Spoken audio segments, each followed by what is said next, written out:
My name is Angela, and she is my partner, Ruby. This is our topic, In Their Shoes, Bridging the Gap to Fair International Labor Practices. This is our outline. Before we start, we want to tell you that we carry out our project in the framework of ACEP.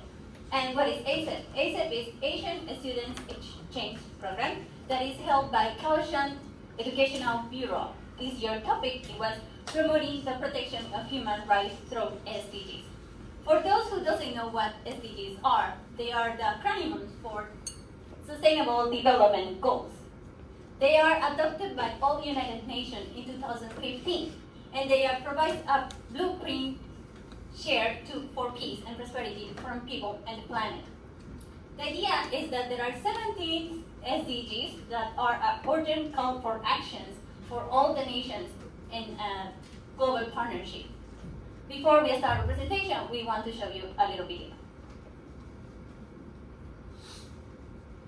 1年级的移工到台中一处雇主家当看护，却被发现不止严重营养不良，还遭到长期施虐拘禁。今年3月才被救出来。之后，台中专勤队带着这名看护找雇主谈判，要求对方归还拖欠移工的薪水，但雇主开始清算看护在他们家里的开销。雇主说，移工洗衣服就花了1万多元，所以要扣薪，但这连专勤队人员都看不下去。 不止这样，看护疑似还长期被凌虐，手机被没收，根本无法求救，而每天工作时数长达21个小时，身上更是全都是伤。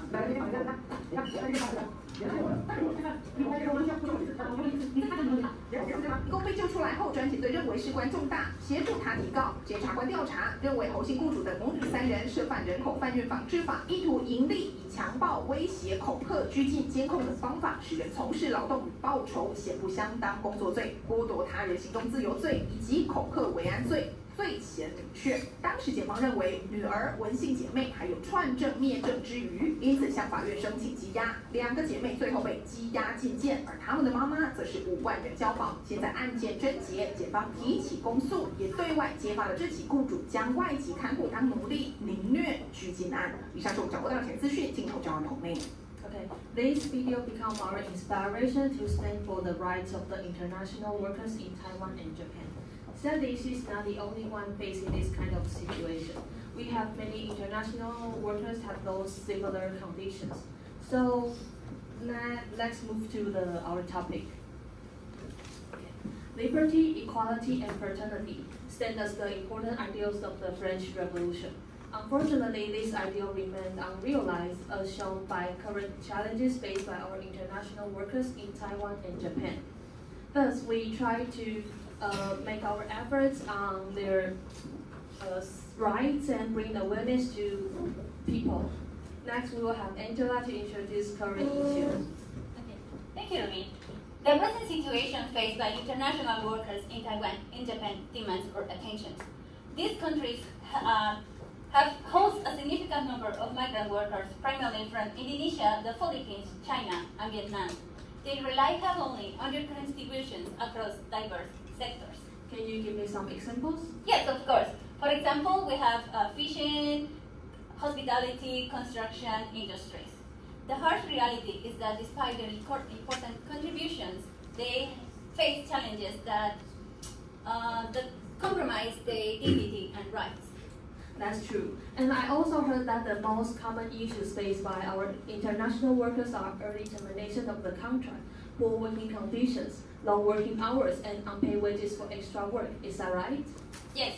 Additionally, overcrowded living conditions and exposure to the 3D jobs. Do you know what this 3D stands for? Have a guess. No one? Okay. This 3D stands for dirty, dangerous, and difficult. Unbelievable, right? Yeah. Moreover, the living conditions are not very well, and this highlight and intensify the physical and emotional stress, as is highlighted in the 2020 U.S. Department report. And also, migrant workers have limited participation in social activities due to demanding working schedules, language barriers, lack of effective communication, and mental stress from unfair treatment with little opportunities for expressing their concerns. In terms of public perception and cultural challenges, Taiwanese society tends to marginalize migrant workers, to hold negative stereotypes, and to have little understanding about their cultures. All these contribute to their struggles. Due to the limitation of the research and data on foreign worker situation, few people can really understand what they are facing or what their difficulties are. Yes, sadly, governments put little attention into international workers' issues. For example, domestic care workers lack of basic legal protection here in Taiwan.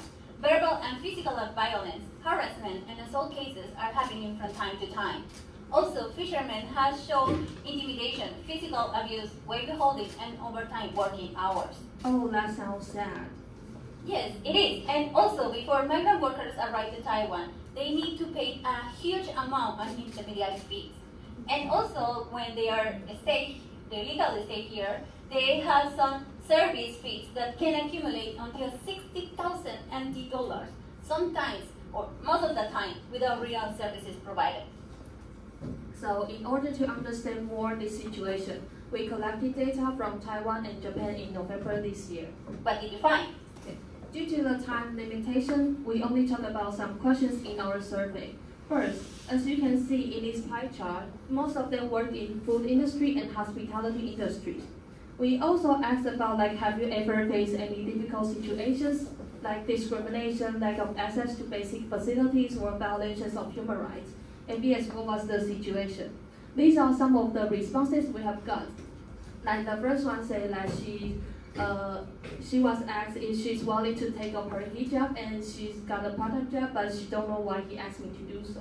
Another one is she faced the breach of the contract, and also in her first job, she was not given the basic rights like health insurance and pension, etc. And also she was bullied and harassed.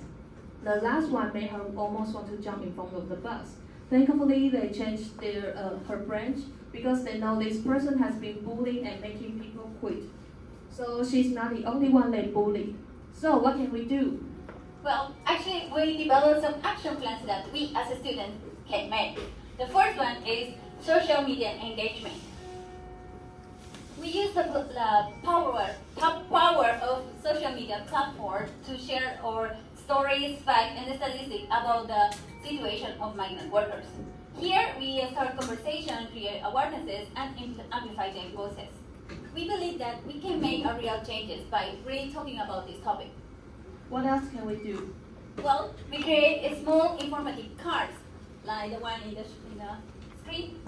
They include essential contact number, and also we distribute this card to migrant workers itself.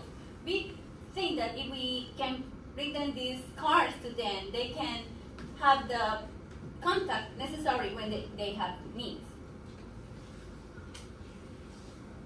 Do you have any future plans too? Yes, we plan to create cultural exchange programs or events. We bring together the students, faculty members, public, and migrant workers that will not only enhance mutual understanding, but also breaking down stereotypes. Showcasing the richness of the diverse cultures, we can build a community without bias. Oh, that sounds interesting, and I think as university students, we can do more. Yes, we can do more. Actually, we plan to create a volunteer program. In this volunteer program, we as a student can contribute with our time and skills by supporting migrant workers. We can help with language learning, spreading legal awarenesses, or just providing companionship.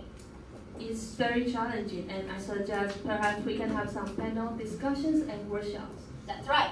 We organize panel discussions, seminars, and workshops featuring experts, activists, or migrant workers themselves. Hearing first-hand experiences and gaining insights will deepen our understanding of the challenges at hand. This action will allow us to broaden our perspective and inspire more people to join us. Yes. We should highlight the issues, support international workers' rights and dignity, and raise awarenesses to make changes. Let us stand in addressing the human rights concerns and working toward a better future. These are our references. Thank you for your attention. Together, we are stronger.